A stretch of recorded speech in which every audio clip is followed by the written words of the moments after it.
আগামী 6 জুন 2024 খ্রিস্টাব্দ রোজ বৃহস্পতিবার সকাল 9 ঘটিকায় জেলা শিল্পকলা একাডেমি অডিটোরিয়াম নারায়ণগঞ্জে দুর্নীতি দমন কমিশনের আয়োজনে গণশুনানি অনুষ্ঠিত হবে।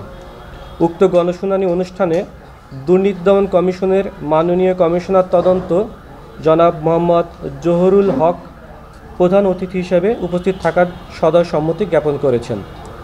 দুর্নীতি দমন কমিশনের গণশুনানি সম্পর্কিত নীতিমালার আলোকে জনগণের জন্য প্রদত্ত সরকারি আধা সরকারি স্বায়ত্তশাসিত প্রতিষ্ঠানের পরিষেবা দক্ষ ও কার্যকর উপায়ে প্রাপ্তি নিশ্চিতকরণ ও সরকারি কর্মকর্তাদের মধ্যে সততা ও মূল্যবোধের মান বজায় রাখা এবং কোনো ব্যক্তি অনুপার্জিত আয় ভোগ করতে না পারে এ লক্ষ্যে দেশের প্রতিটি জেলা উপজেলায় দুর্নীতি প্রতিরোধ কমিটির সহযোগিতায় গণশুনানির আয়োজন করা হয়ে থাকে। দুর্নীতি উন্নত রাষ্ট্র বিনির্মাণের সবচেয়ে বড় প্রতিবন্ধক। তাই দুর্নীতি দমন কমিশন সমাজ থেকে দুর্নীতি নির্মূলে নিরলসভাবে কাজ করে যাচ্ছে। গণশুনানির মাধ্যমে জনগণের হয়রানি ও দুর্নীতিমুক্ত পরিষেবা প্রদান নিশ্চিত করা হবে। ওয়ালটন ফ্রিজ কিনে অনেকের মতো আপনিও হয়ে যেতে পারেন মিলেনিয়াল। সেরা পণ্যের সেরা অফার। সরকারি কর্মকর্তাদের সেবা প্রদানের স্বচ্ছতা, জবাবদিহিতা ও আন্তরিকতা আনয়নের লক্ষ্যে নারায়ণগঞ্জ জেলা সদরের বিভিন্ন সরকারি, আধা সরকারি, স্বায়ত্তশাসিত প্রতিষ্ঠানের কর্মকর্তাদের নিয়ে সেবা প্রাপ্তির বিষয়ে এই গণশুনানির আয়োজন করা হবে।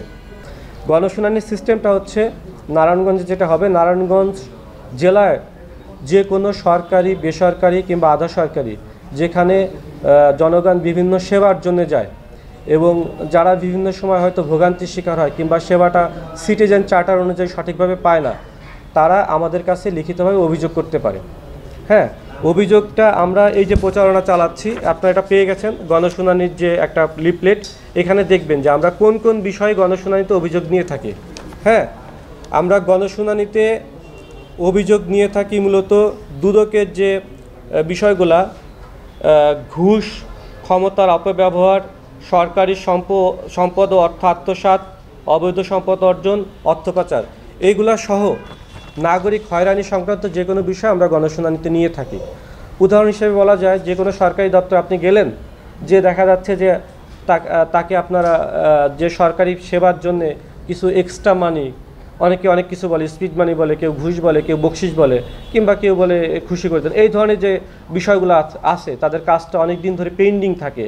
হ্যাঁ, তখন তারা যদি আমাদেরকে লিখিতভাবে জানায়, আমরা গণশুনানির দিতে এটা উপস্থাপন করব এবং কেন সেবা গ্রহীতার সেবাটা সঠিকভাবে কেন দিতে পারলো না, ওই দিন সংশ্লিষ্ট কর্মকর্তা সেটার উত্তর দিবেন এবং ওই সংশ্লিষ্ট দপ্তর প্রধানও ওইখানে উপস্থিত থাকবে এবং সেখানে আমাদের কমিশনার তদন্ত স্যার, মাননীয় কমিশনার তদন্ত স্যার, আমাদের মহাপরিচালক স্যার, ওনারা উপস্থিত থাকবেন এবং শীর্ষ পর্যায়ের কর্মকর্তারা উপস্থিত থাকবেন। তারা একটা সিদ্ধান্ত দিয়ে দিবেন যে এটা আগামী 10 দিনের মধ্যে কিংবা 7 দিনের মধ্যে নিষ্পত্তি করে দুদকে আপনারা রিপোর্ট দিবেন যে এই অভিযোগটা, এই সেবা গ্রহীতাদের সেবাটা পায়নি, তার সেবাটা নিশ্চিত করা হয়েছে, সেটা আপনারা সেবাটা নিশ্চিত করে আমাদেরকে লিখিতভাবে জানাবেন।